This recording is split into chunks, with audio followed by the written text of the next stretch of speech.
Mesdames et messieurs, bonjour et bienvenue à Gandal Media.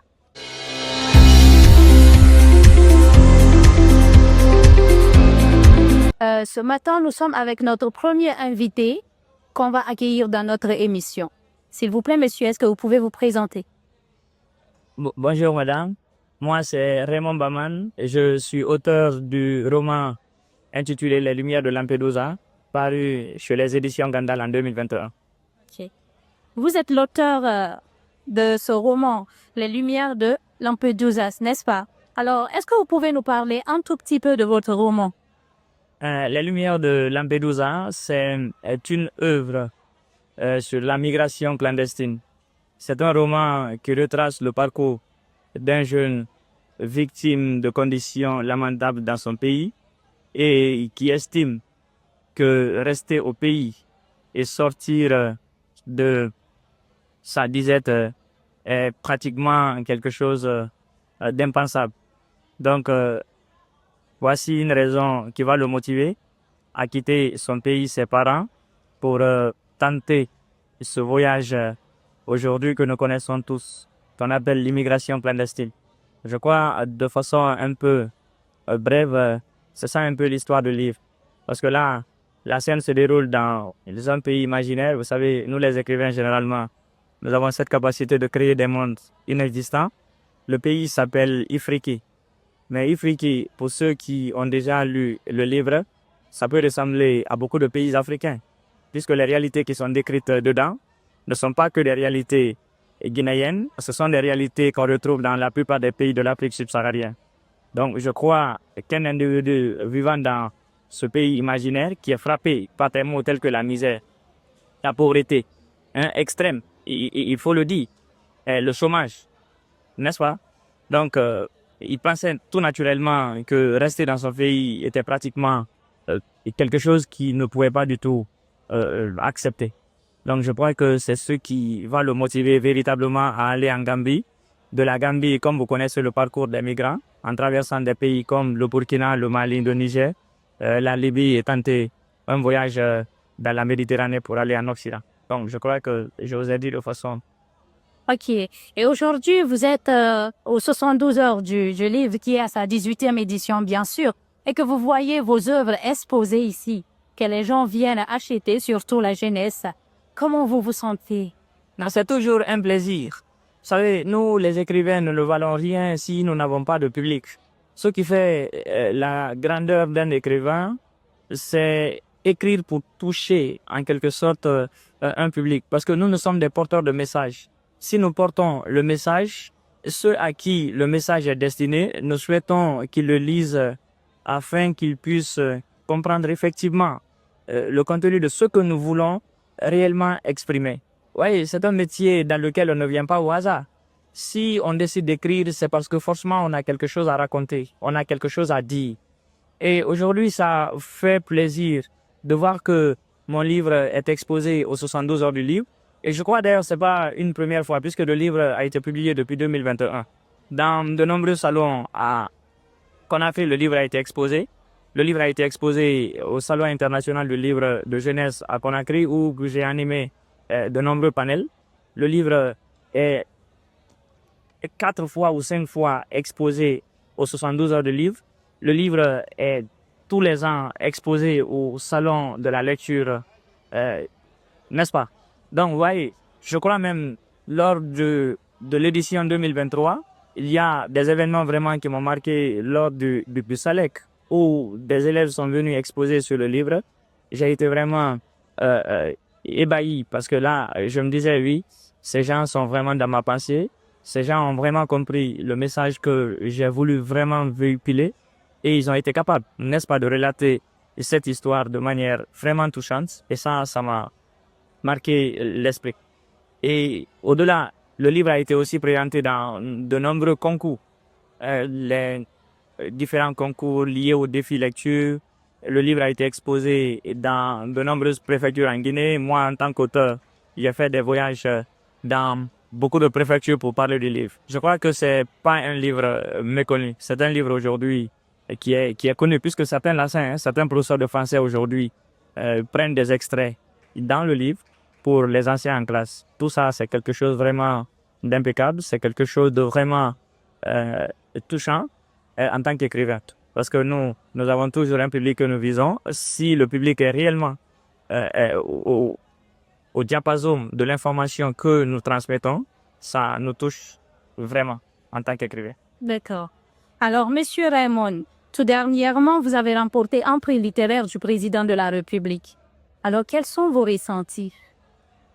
Oui, c'est toujours un sentiment de satisfaction parce que quand on reçoit le grand prix littéraire du président de la République, qui est aujourd'hui, ça il faut le préciser, la plus grande distinction littéraire du pays, je crois que ça ne peut que vous faire réjouir.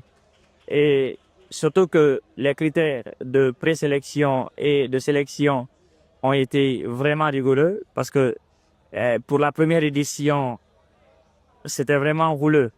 Là, il était question de prendre en compte les livres guinéens publiés depuis l'an 2000 jusqu'en 2005 pour les mettre en compétition. Donc, ce qui faisait que, selon les initiateurs de concours, ils ont demandé à chaque éditeur de sélectionner 2 ouvrages.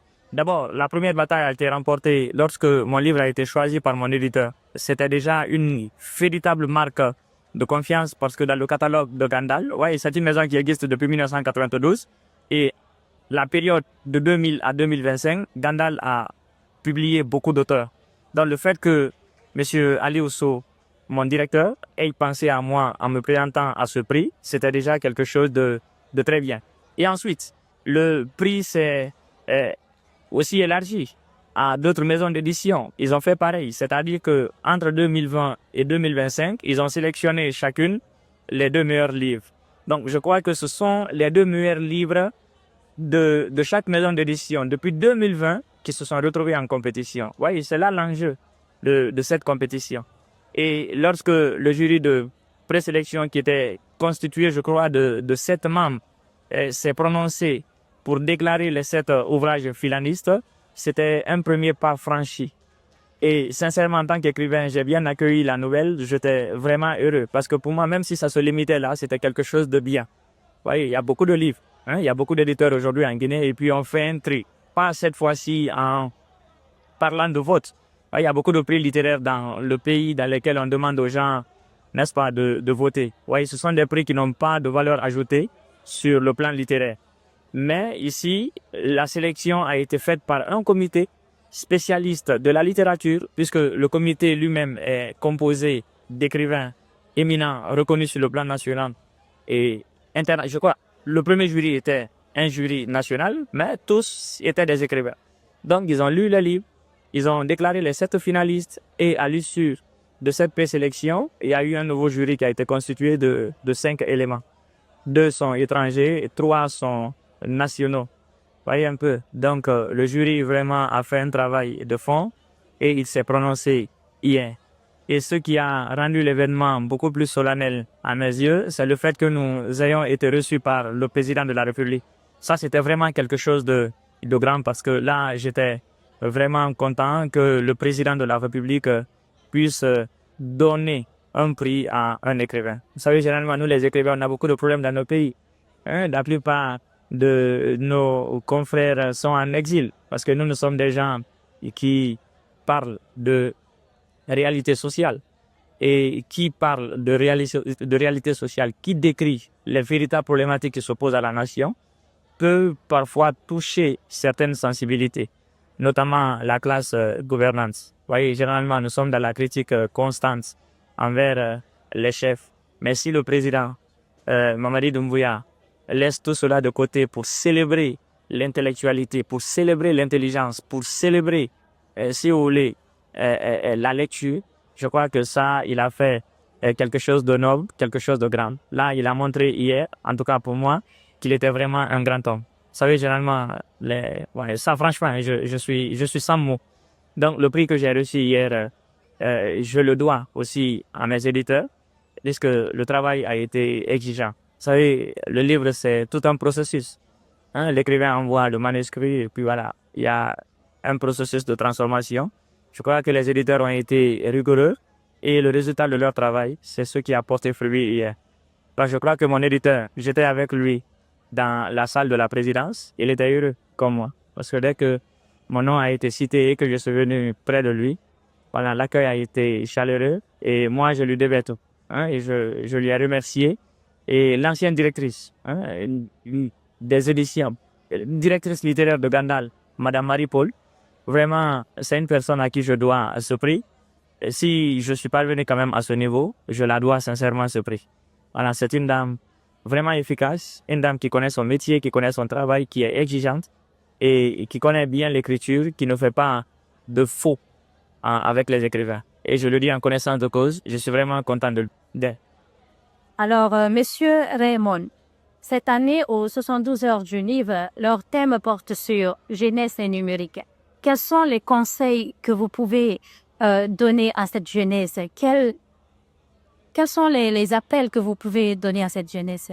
Je crois que le thème a été véritablement bien choisi parce que le monde est en constante évolution.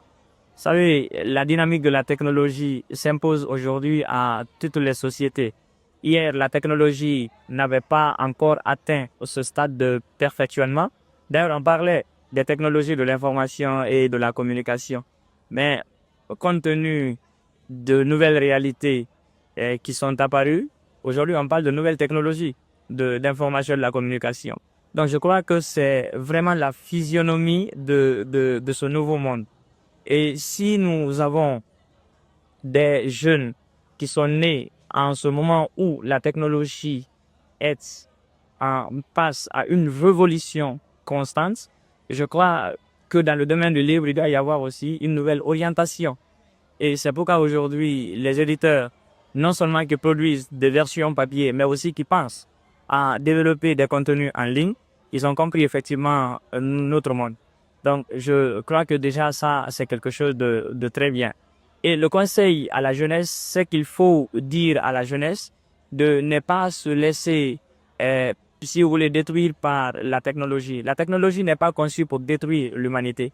La technologie a de côtés véritablement positifs et peut-être de côtés un peu sombres, surtout que quand ça peut entraîner parfois la dépravation. Mais moi, je n'accuse pas totalement la faute à la technologie, mais il y a un déficit d'éducation qui s'oppose un peu à la société. Sinon, aujourd'hui, la technologie quand même fait des prouesses très remarquables. Donc, lier le livre au numérique, c'est quelque chose déjà de bien parce que aujourd'hui, les jeunes gens que nous rencontrons dans le pays marchent avec des téléphones Android. Il y a de cela 15 ans, 20 ans. Moi, je me rappelle, en 2008-9, j'étais déjà au lycée. Oui, moi, j'étais au lycée. Nous, à notre époque, on n'avait pas accès à des Android. On n'était pas totalement connecté. Voyez, jusqu'en 2012, ça persistait bien que les téléphones Android, beaucoup déjà commençaient à les posséder, mais ce n'était pas comme ça. Et le problème, c'est que le monde tel qu'il s'est façonné maintenant, il continue dans ce rythme. Donc, à nous maintenant de voir comment il faut orienter la jeunesse face au numérique pour ne pas que ça ait plus de conséquences négatives que de conséquences positives sur la jeunesse. Parce que c'est quelque chose à laquelle on ne peut plus s'en passer. C'est une réalité qui s'est imposée, elle est irréversible, elle est inéluctable. N'est-ce pas? Donc, le conseil à dire à la jeunesse, c'est qu'il faut leur dire surtout de prendre la technologie de bon côté. Alors, mesdames et messieurs, nous sommes avec Monsieur Raymond, qui, cette année, a remporté le prix du président de la République, le prix littéraire du président de la République. Le deuxième prix. Oh, le deuxième prix littéraire du président de la République. Je m'excuse. Alors, Monsieur Raymond, je vous remercie. Merci, madame. Ça a été un plaisir d'être interviewé par vous et je suis vraiment content. Et je prie pour que votre média fasse éclosion à Conakry. Nous, en tant qu'auteurs, nous sommes vraiment ouverts à ce genre de questions parce que ce sont des occasions rares qui se présentent à nous. Vous voyez, les écrivains, généralement, nous sommes dans l'ombre. Nous sommes un peu différents des musiciens.